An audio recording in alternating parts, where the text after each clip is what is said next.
श्रीमन्नारायण नारायण हरि हरि। मनुष्य के लिए एक सूत्र है जिसे समझना अति आवश्यक है। मूर्ख मनुष्य एक जन्म के सुख के लिए हजारों जन्मों का सुख नष्ट कर देता है और विद्वान पुरुष एक जन्म से हजारों जन्म बना लेते हैं। अर्थात कुसंगति को छोड़कर हमें हमेशा बुद्धिमान व्यक्ति का संग करना चाहिए ताकि हम हमेशा अपने जीवन में उन्नति की ओर अग्रसर हो सकें। कपीस जी बोले, राजन, बुद्धिमान पुरुषों को चाहिए कि वह बिना पूछे अथवा अन्य पूर्वक पूछने पर किसी को उपदेश न दे। लोक में जानते हुए भी जड़वत अनजान की भांति आचरण करे, परंतु विद्वानों, शिष्यों, पुत्रों तथा श्रद्धालु पुरुषों को उनके हित की बात कृपा पूर्वक बिना पूछे भी बतानी चाहिए। राजन, इस समय तुम्हारा मन धर्म में स्थित हुआ है, अतः तुम्हें वैशाख स्नान के उत्तम व्रत का पालन करवाऊंगा। तदअंतर पुरोहित कश्यप ने राजा महीरथ से वैशाख मास में स्नान, दान और पूजन कराया। शास्त्र में वैशाख स्नान की जैसी विधि उन्होंने देखी थी उसका पूरा पालन कराया। राजा महीरथ ने श्री गुरु जी की प्रेरणा से उस समय विधि पूर्वक सब नियमों का पालन किया तथा माधव मास का जो जो विधान उन्होंने बताया वह सब आदर पूर्वक सुना। उन नृपश्रेष्ठ ने प्रातःकाल स्नान करके भक्ति भाव के साथ पद्य और अर्घ्य आदि देकर श्री हरि का पूजन किया तथा निवेद भोग लगाया। यमराज कहते हैं, ब्राह्मण, तत्पश्चात राजा के ऊपर काल की दृष्टि पड़ी। अधिक मात्रा में रति का सेवन करने से उन्हें क्षय का रोग हो गया, जिससे उनका शरीर अत्यंत दुर्बल हो गया। अंतो गत्वा उनकी मृत्यु हो गई। उस समय मेरे साथ भगवान विष्णु के दूत भी उन्हें लेने पहुँचे। विष्णु दूत ने, ये राजा धर्मात्मा हैं, यूँ कहकर मेरे सेवकों को डांटा और स्वयं राजा को विमान बैठाकर वे बैकुंठ लोक ले गए। वैशाख मास में प्रातः काल स्नान करने से राजा का पतक नष्ट हो चुका था। भगवान विष्णु के दूत अत्यंत चतुर होते हैं। वे भगवान की आज्ञा के अनुसार राजा महीरथ को नर्क मार्ग के निकट से चले। जाते जाते राजन ने नर्क में पकाए जाने के कारण घोर चित्कार करने वाले नरकीय जीवों का अंतर्नाद सुना। कढ़ाई में डालकर औटाए जाने वाले पापियों का कंदरा बड़ा भयंकर था। सुनकर राजा को बड़ा विस्मय हुआ। वे अत्यंत दुखी होकर दूत से बोले, जीवों को कराहने की यह भयंकर आवाज़ क्यों सुनाई दे रही है? इसमें क्या कारण है? आप लोग सब बातें बताने की कृपा करें। विष्णुदूत बोले, जिन प्राणियों ने धर्म की मर्यादा का परित्याग किया है, जो पापचारी एवं पुण्यहीन हैं, वे तामसी आदि भयंकर नरकों में डाले गए हैं। पापी मनुष्य प्राण त्याग के पश्चात यमलोक के मार्ग में आकर भयंकर दुख भोगते हैं। यमराज के भयंकर दुख उन्हें इधर उधर घसीटते हैं और वे अंधकार में गिर पड़ते हैं। उन्हें आग में जलाया जाता है, उनके शरीर में कांटे चुभाए जाते हैं, उनको आरी से चीरा जाता है तथा वे भूख प्यास से पीड़ित रहते हैं। पीप और रक्त की दुर्गंध के कारण उन्हें बार बार मूर्छा आ जाती है। कहीं वे खौलते हुए तेल में औटाए जाते हैं, कहीं उन पर मूसलों की मार पड़ती है और कहीं तपाए हुए लोहे की शिलाओं पर डालकर उन्हें पकाया जाता है। कहीं वमन, कहीं पीप और कहीं रक्त उन्हें खाने को मिलता है।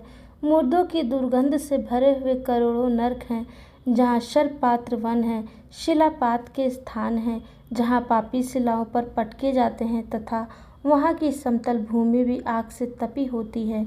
इसके सिवा गर्म लोहे के खौलते हुए तेल के, मैद के तपे हुए स्तंभ के तथा कूड़ समली नाम के भी नरक हैं। छुरे, कांटे, कील और उग्र ज्वाला के कारण मोक्ष एवं भय उत्पन्न कराने वाले बहुत से नरक हैं। कहीं तपी हुई वैतरणी नदी है, कहीं पीप से भरे हुए अनेकों कुंड हैं। इन सब में पृथक पृथक पापियों को डाला जाता है। कुछ नरक ऐसे हैं जो जंगल के रूप में हैं। वहाँ के पत्ते तलवार की धार के समान तीखे हैं।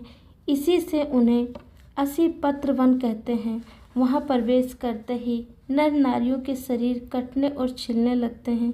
कितने ही नरक घोर अंधकार तथा आग के लपटों के कारण अत्यंत दारुण प्रतीत होते हैं। इनमें बार बार यातना भोगने के कारण पापी जीव नाना प्रकार के स्वरों में रोते और विलाप करते हैं। राजन, इस प्रकार से शास्त्र विरुद्ध कर्म करने वाले पापी जीव कराहते हुए नरक यातना का कष्ट भोग रहे हैं। उन्हीं का यह कंदरा हो रहा है। सभी प्राणियों को अपने पूर्वकृत कर्मों का भोग भोगना पड़ता है।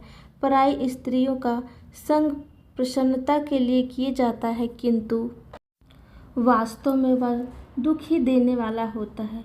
2 घड़ी तक किया हुआ विषय सुख का आस्वादन अनेक कल्पों तक दुख देने वाला होता है।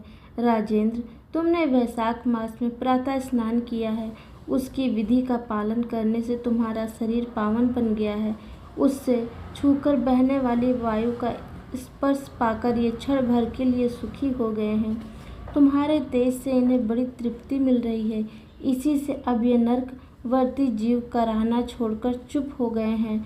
पुण्यवानों का नाम भी यदि सुना या उच्चारण किया जाए तो वह सुख का साधक होता है तथा उसे छूकर चलने वाली वायु भी शरीर में लगने पर बड़ा सुख देती है। यमराज कहते हैं, करुणा के सागर राजा महिरथ अद्भुत कर्म करने वाले भगवान श्री विष्णु के दूतों की उपयुक्त बात सुनकर द्रवित हो उठे। निश्चय ही साधु पुरुषों का हृदय मक्खन के समान होता है। जैसे नवनीत आग की आंच पाकर पिघल जाता है, उसी प्रकार साधु पुरुष का हृदय भी दूसरों के संताप से संताप होकर द्रवित हो उठता है। उस समय राजा ने दूतों से कहा। राजा बोले, इन्हें देखकर मुझे बड़ी व्याध हो रही है। मैं इस व्याधित प्राणियों को छोड़कर जाना नहीं चाहता। मेरी समझ में सबसे बड़ा पापी वही है जो सामर्थ्य होते हुए भी वेदनाग्रस्त जीवों का शोक दूर न कर सके। यदि मेरे शरीर को छूकर बहने वाली वायु के स्पर्श से ये जीव सुखी हुए हैं तो आप लोग मुझे उसी स्थान पर ले चलिए, क्योंकि जो चंदन वृक्ष की भांति दूसरों के ताप दूर करके उन्हें आह्लादित करते हैं तथा जो परोपकार के लिए स्वयं कष्ट उठाते हैं, वही पुण्यात्मा है। संसार में वे ही संत हैं जो दूसरों के दुखों का नाश करते हैं तथा पीड़ित जीवों की पीड़ा दूर करने के लिए जिन्होंने अपने प्राणियों के तिनके के समान निछावर कर दिया है। जो मनुष्य सदा दूसरों की भलाई के लिए उद्यत रहते हैं, उन्होंने ही इस पृथ्वी को धारण कर रखा है। जहाँ सदा अपने मन को ही सुख मिलता है, वहाँ स्वर्ग भी नरक के ही समान है। अतः साधु पुरुष सदा दूसरों के सुख से ही सुखी होते हैं। यह नरक में गिरना अच्छा, प्राणियों से वियोग हो जाना भी अच्छा, किंतु पीड़ित जीवों की पीड़ा दूर किए बिना एक क्षण भी सुख भोगना अच्छा नहीं है। दूत बोले, राजन, पापी पुरुष अपने कर्मों का ही फल भोगते हुए भयंकर नरक में पकाए जाते हैं। जिन्होंने दान, होम अथवा पुण्य तीर्थ में स्नान नहीं किया, मनुष्यों का उपकार तथा कोई उत्तम पुण्य नहीं किया है, यज्ञ, तपस्या और प्रसन्नता पूर्वक भगवान का नामों का जाप नहीं किया है, वह ही परलोक में आने पर घोर नरक में पकाए जाते हैं। जिनका शील स्वभाव दूषित है, जो दुराचारी व्यवहारों में निंदित, दूसरों की बुराई करने वाले एवं पापी हैं, वे ही नरक में पड़ते हैं। जो पापी अपने मर्म भेदी वचनों से दूसरों का हृदय विदीर्ण कर डालते हैं तथा जो पराई स्त्री के साथ विहार करते हैं, वे नरक में पकाए जाते हैं। महाभाग भूपाल, आओ जब भगवान के धामों को चलें। तुम पुण्यवान हो, अतः अब तुम्हारा यहाँ ठहरना उचित नहीं है। राजन ने कहा, विष्णु दूतगण यदि पुण्यात्मा हूँ तो मैं इस महाभयंकर यातना मार्ग में कैसे ले गया? मैंने कौन सा पाप किया है तथा किस पुण्य के प्रभाव से मैं विष्णु धाम को जाऊंगा? आप लोग मेरे इस संशय का निवारण करें। दूत बोले, राजन, तुम्हारा मन काम के अधीन हो रहा था, इसीलिए तुमने कोई पुण्य यज्ञ अनुष्ठान अथवा यज्ञ वशिष्ठ अन्न का भोजन नहीं किया। इसीलिए तुम्हें इस मार्ग से लाया गया। किंतु लगातार 3 वर्षों तक तुमने अपने गुरु की प्रेरणा से वैशाख मास में विधि पूर्वक प्रातः स्नान किया है तथा महापापों और अति पापों की राशि का विनाश करने वाली भक्त वत्सल्य विश्वेश्वर भगवान मधुसूदन की भक्ति पूर्वक पूजा की है। यह सब पुण्यों का सार है। केवल एक ही पुण्य से तुम देवताओं द्वारा पूजित होकर श्री विष्णु धाम को ले जाए जा रहे हो। नरेश्वर, जैसे एक ही चिनगारी पड़ जाने से तिनकों की राशि भस्म हो जाती है, उसी प्रकार वैशाख में प्रातः स्नान करने से पाप राशि का विनाश हो जाता है। जो वैशाख में शास्त्रोक्त नियमों से युक्त होकर स्नान करता है, वह हरिभक्त पुरुष अति पापों के समूह से छुटकारा पाकर विष्णु पद को प्राप्त होता है। यमराज कहते हैं, ब्राह्मण, तब दया सागर राजन ने उन जीवों के शोक से पीड़ित हो भगवान श्री विष्णु के दूतों से विनय पूर्वक कहा, साधु पुरुष प्राप्त हुए ऐश्वर्य का, गुणों का तथा पुण्य का यही फल मानते हैं कि इनके द्वारा कष्ट में पड़े हुए जीवों की रक्षा की जाए। यदि मेरा कुछ पुण्य है तो उसी के प्रभाव से ये नरक में पड़े हुए जीव निष्पाप होकर स्वर्ग को चले, जहाँ और मैं इनकी जगह नरक में निवास करूं। राजा के ऐसे वचन सुनकर श्री विष्णु के मनोहर दूत उनके सत्य और उदारता पर विचार करते हुए इस प्रकार बोले, राजन, इस दया रूप धर्म के अनुष्ठान से तुम्हारे संचित धर्म की विशेष वृद्धि हुई है। तुमने वैशाख मास में जो स्नान, दान, तप, होम, तप तथा देव पूजन आदि कर्म किए हैं, वे अक्षय फल देने वाले हो गए हैं। जो वैशाख मास में स्नान दान करके भगवान का पूजन करता है, वह सब कामनाओं को प्राप्त होकर श्री विष्णु धाम को जाता है। एक और तप, दान और यज्ञ आदि की शुभ क्रियाएं और एक और विधि पूर्वक आचरण में लाया हुआ वैशाख मास व्रत हो तो यह वैशाख मास ही महान है। राजन, वैशाख मास के एक दिन का भी जो पुण्य है, वह तुम्हारे लिए सब दानों से बढ़कर है। दया के समान धर्म, दया के समान तप, दया के समान दान और दया के समान कोई मित्र नहीं है। पुण्य का दान करने वाला मनुष्य सदा लाख गुना पुण्य प्राप्त करता है। विशेषतः तुम्हारी दया के कारण धर्म की अधिक वृद्धि हुई है। जो मनुष्य दुखित प्राणियों का दुख से उद्धार करता है, वही संसार में पुण्य आत्मा है। उसे भगवान नारायण के अंश से उत्पन्न समझना चाहिए। वीर, वैशाख मास की पूर्णिमा को तीर्थ में जाकर जो तुमने सब पापों का नाश करने वाला स्नान, दान आदि पुण्य किया है, उसे विधिवत भगवान श्री हरि को साक्षी बनाकर 3 बार प्रतिज्ञा करके इन पापियों के लिए दान कर दो, जिससे ये नरक से निकलकर स्वर्ग को चले जाएं। हमारा तो ऐसा विश्वास है कि पीड़ित जंतुओं को शांति प्रदान करने से जो आनंद मिलता है, उसे मनुष्य स्वर्ग और मोक्ष में भी नहीं पा सकता। सौम्य, तुम्हारी बुद्धि दया एवं दान में दृढ़ है। इसे देखकर हम लोगों को भी उत्साह होता है। राजन, यदि तुम्हें अच्छा जान पड़े तो अब बिना विलंब किए इन्हें वहाँ पुण्य प्रदान करो, जो नरक यातना के दुखों को दग्ध करने वाला है।